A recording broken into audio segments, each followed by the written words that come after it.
What if the biggest battles we see, the ones on the news, what if they aren't just about bombs and borders? What if they're actually reflections of something much deeper, something happening inside all of us? Today, we're doing a really deep dive. We're exploring some profound insights from a source called War, Consciousness, and the Voice of Existence. And it offers this unique lens on why wars happen, what they mean for our world right now, and maybe what paths we have towards peace. It's a perspective that could really shift how you think about conflict. Absolutely. And our mission here, for you listening, is to go beyond the usual headlines, the standard geopolitical takes. We want to unpack why humanity seems stuck, repeating these really painful cycles. We'll look at global conflicts, not as separate events, but more like a mirror reflecting our collective psyche. We'll dig into those underlying drivers and, importantly, uncover some powerful remedies suggested by the source, ways we might actually change things. This isn't just about understanding what's happening out there. It's about seeing what's happening in here, inside us. Okay, so let's start right there with that foundational idea, the source. It calls it a whisper from the enlightened soul. That war, at its absolute core, is our own inner battle projected outwards. And it's presented not just as like a nice metaphor, but as the fundamental truth behind why we keep fighting, suggesting these huge global struggles are basically external dramas of our internal messiness. That's it, exactly. And when you start digging into the primary drivers, the things that really push us towards these huge destructive conflicts, they actually trace back to some very personal, very internal human states. Like, take ego and identity. Humans have this deep, often unconscious need for superiority, or at least a very distinct identity. We want to know who we are, and often who we aren't. And this isn't just individual ego, right? It scales up massively. So you get groups, nations, ethnicities, whatever, claiming their story is unique, their heritage is special, their truth is the truth. And that sense of distinctness, it can quickly curdle into a need for dominance. It fuels aggression. The source gives that specific example. Russian rhetoric, insisting Ukraine isn't really a separate nation. It's framed as a narrative of unity, but used to justify invasion. It's a chilling way a claim of one people can actually mask this need for one identity to just absorb another. Instead of, celebrating shared roots while respecting differences, it's the collective ego, writ large. That's such a powerful point, isn't it? It suggests the drive isn't just about what we are, but who we are compared to others. And maybe this underlying fear, like if we're not better or more, we're somehow less. Does that connect to fear itself, the next driver? Precisely.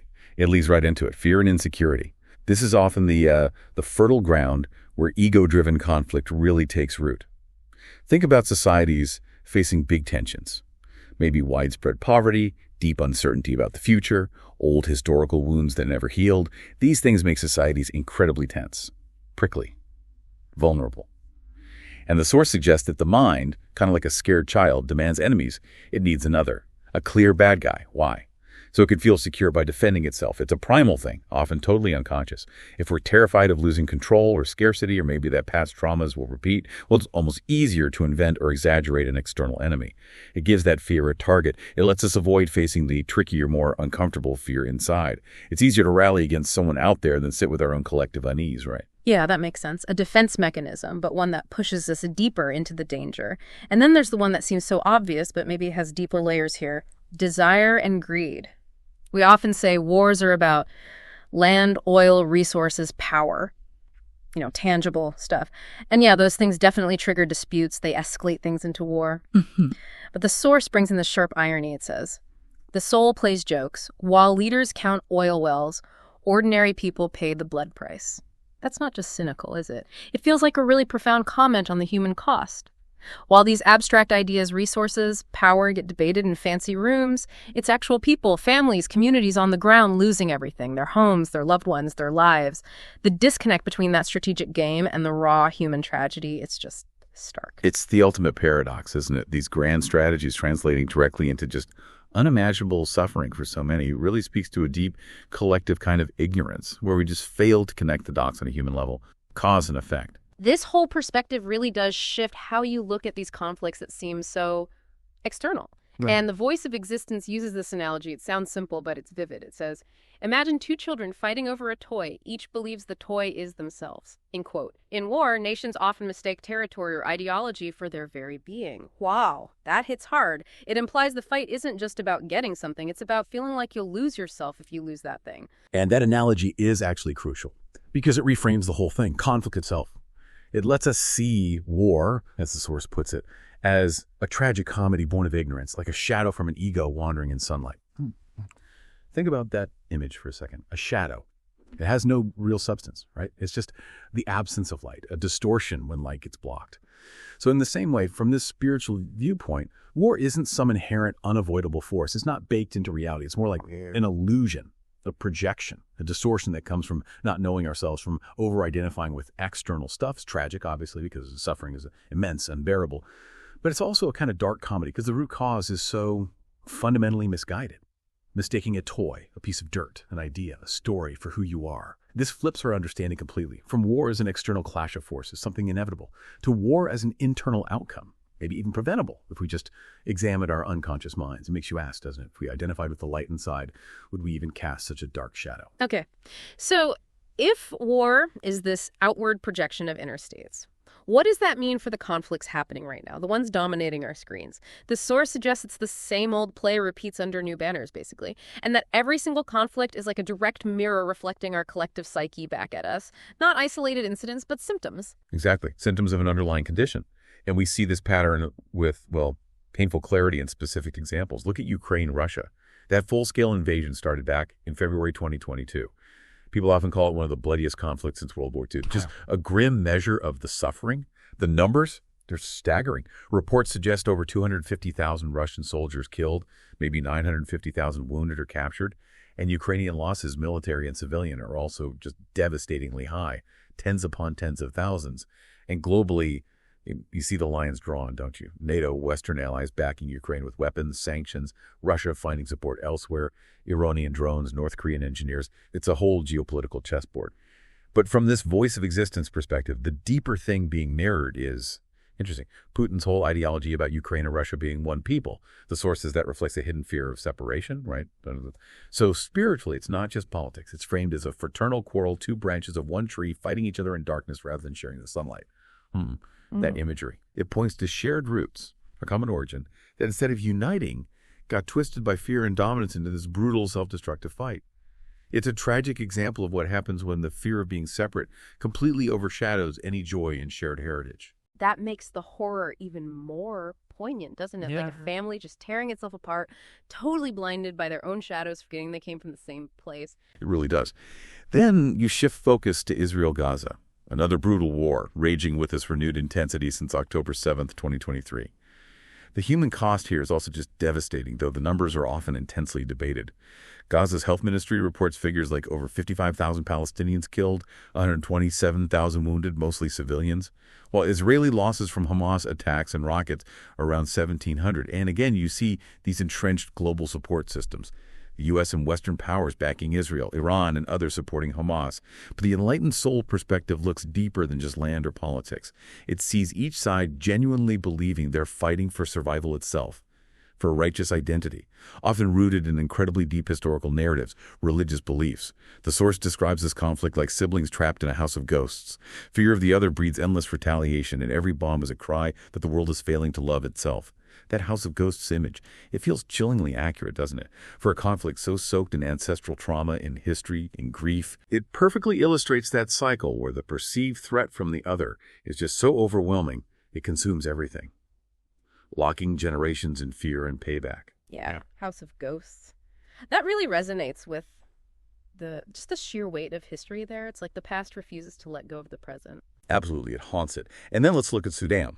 Since April 2023, this violent power struggle erupted between the National Army, the SAF, and the paramilitary RSF, and it just rapidly spiraled into a humanitarian catastrophe, utterly catastrophic. In Khartoum state alone, reports suggest at least 61,000 deaths, with 26,000 directly from fighting. And by early 2025, maybe 9 million Sudanese were displaced or became refugees. One of the world's biggest displacement crises almost overnight.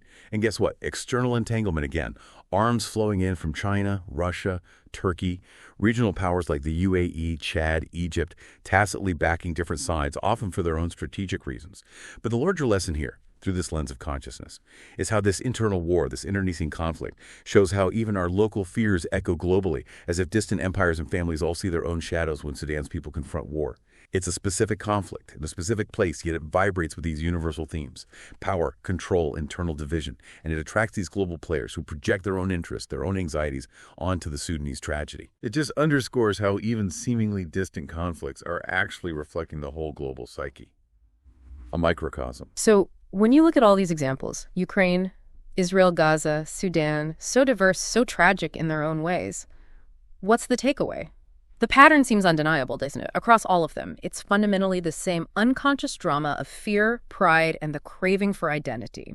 Whether it's Eastern Europe, the Middle East, Africa, the underlying engine seems to be the same. It's a pretty stark reminder, almost unsettling, that when humanity is, well, asleep, operating unconsciously, it will dream of enemies.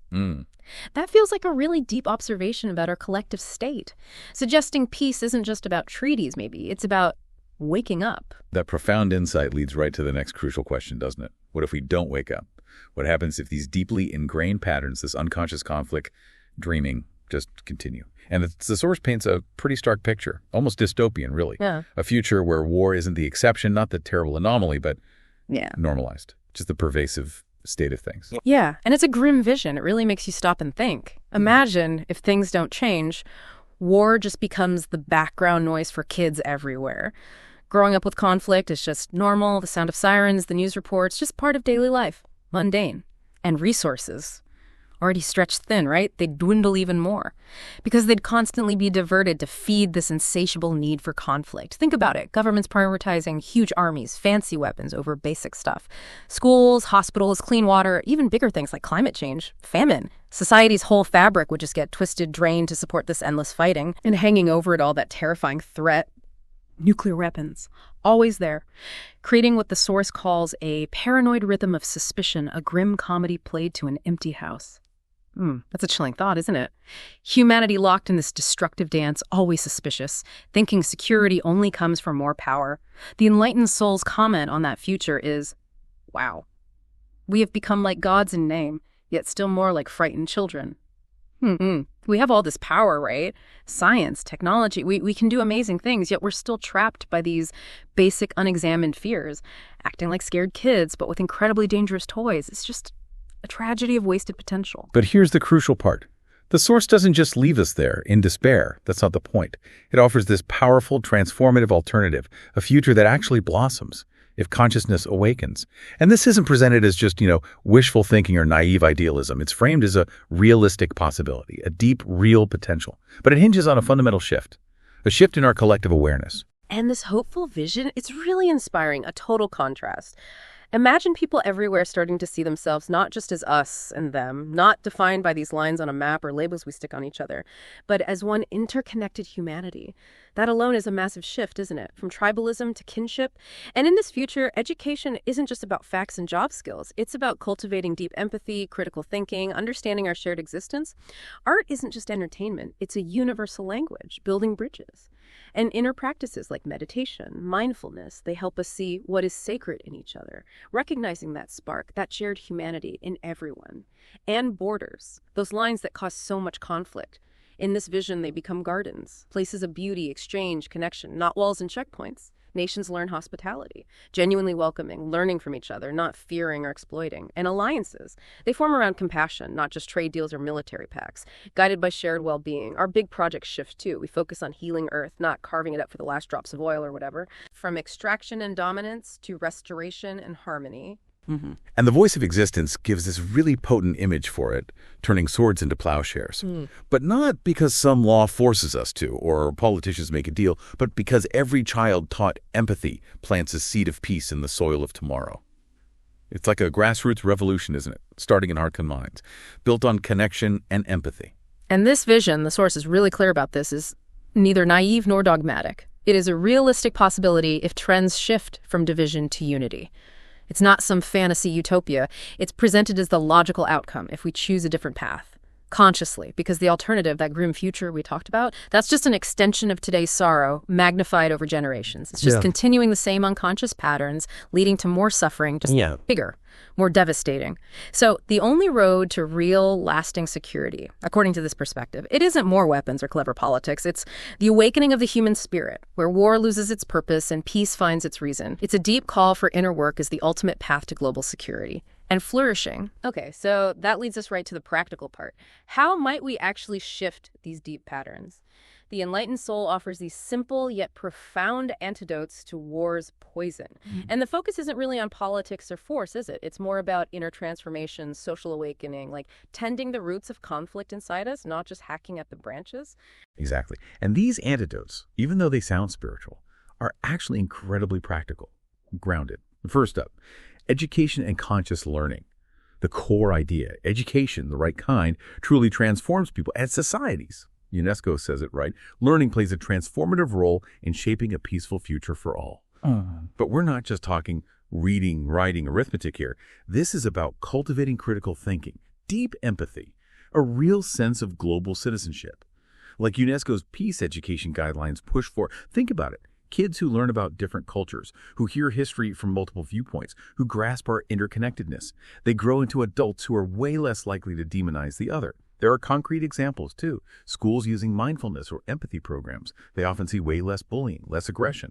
One study actually found a mindfulness program significantly reduced bullying behavior among teens. And on a bigger scale, peace education.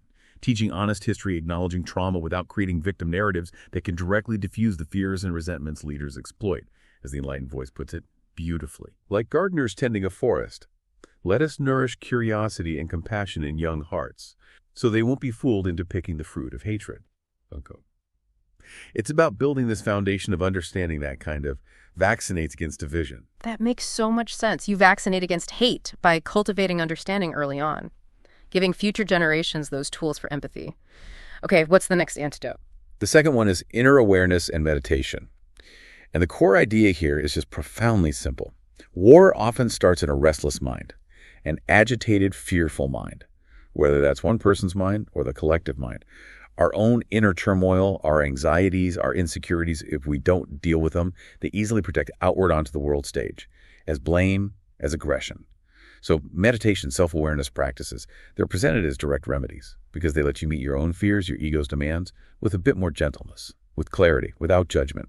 When you learn to turn inward, quiet the mental noise, find some inner peace, you naturally project less violence, less agitation, less fear out into the world.